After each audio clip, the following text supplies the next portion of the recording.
Hi everyone, welcome to the sixth chapter of our Java tutorial series, and in this chapter we will be talking about input and output. So far we've been writing programs to spit out outputs on the command prompt using system.out.println. However, we've not written a program to get input from the user. It is extremely important to be able to write programs to get input from users, because that's the only way we can get data and work with our programs from the user's perspective. And we also need to make our programs to be interactive with the user, so we will need user input in most of the applications that we are going to develop. Input can be very useful for logging into a particular application or getting information from a user to do some calculations on a particular application, and so on and so forth. So let's move on and get input on the basics. So I'm gonna create a new class which I'm gonna call public class console input.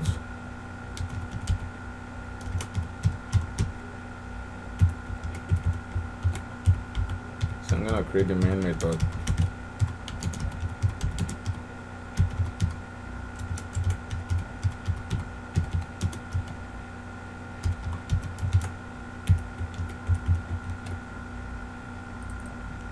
So here we go. Now, since this is a new chapter, I'm gonna create a new directory for our source files, which I'm gonna call 06 input and output. So I'm gonna save this file as console input.java.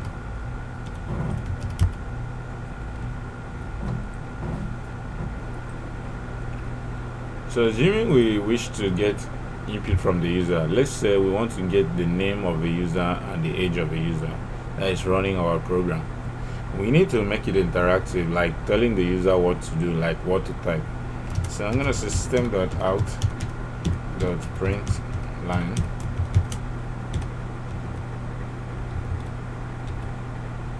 please enter your name.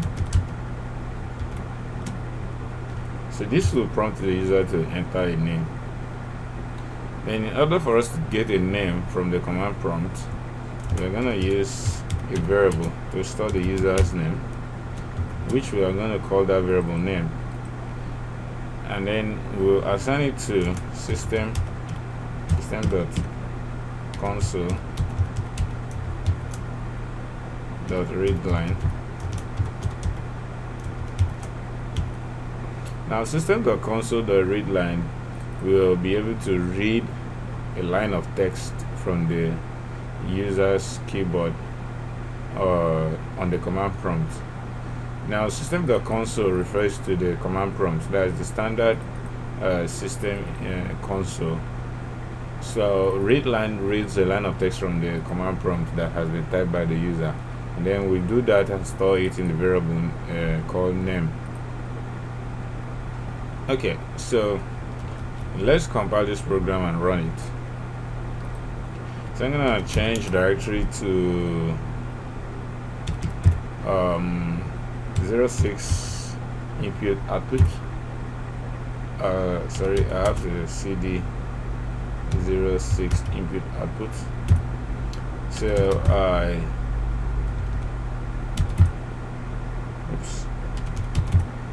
So I'm gonna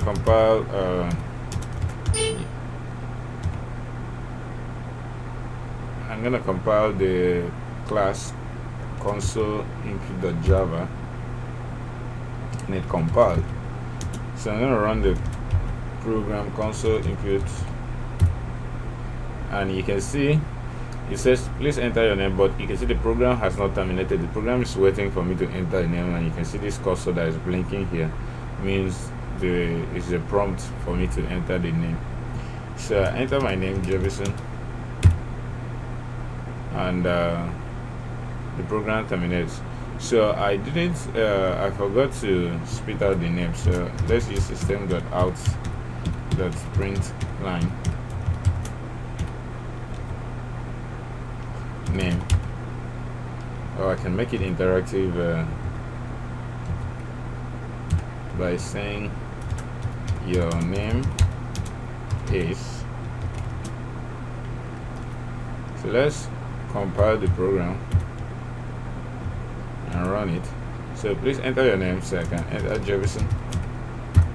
Your name is Jefferson, so pretty straightforward. Alright, another example I would like to show you, which can be cool, is also retrieving the age of the person with the name. So we can say system.out.println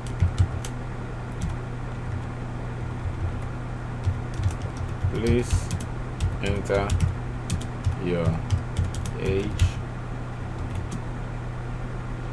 So we can declare a variable int age to be equal to.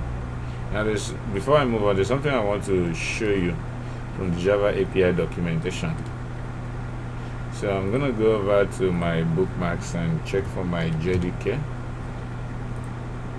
Then in my JDK, I'm gonna go over to the Java ASE API so that I can retrieve the documentation. Now inside the java.lang class, we have the class system.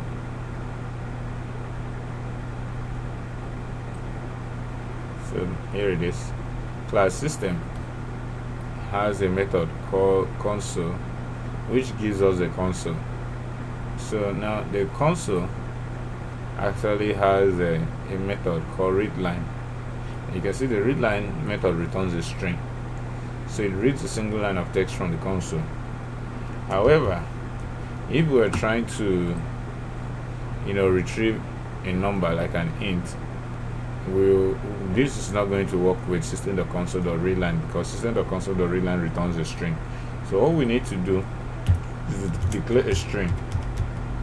Let's say str age to be equal to system.console.readline, system.console.readline. Now we can use the knowledge that we had in the previous tutorial to convert the string into an int. So we can say integer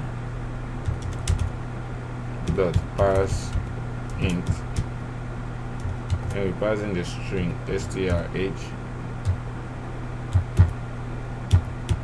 and then we have the age.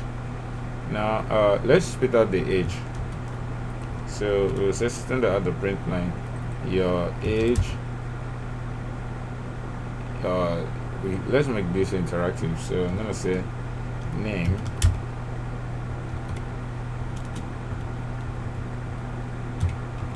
you are, let's say you are age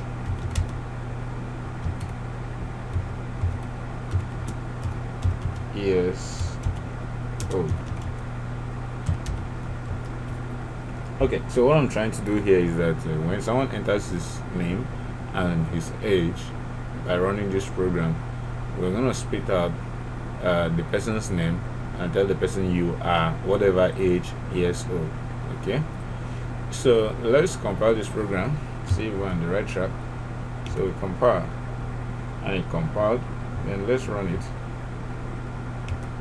So it says enter your name, so I'm going to enter Jefferson. Enter your age, so I'm going to enter 75. So it says Jefferson, you are 75 years old. Okay, you can run it again.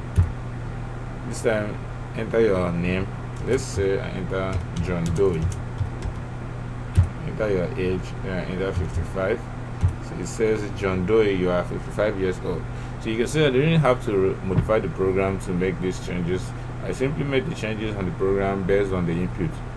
So that's it with getting input from the command prompt using system.console.readline. In the next tutorial, we're going to explore some other possible way of getting input. I believe that's going to be cool. So don't forget to subscribe to our YouTube channel. Don't forget to check our website. Hope you found this informative, and thanks for viewing.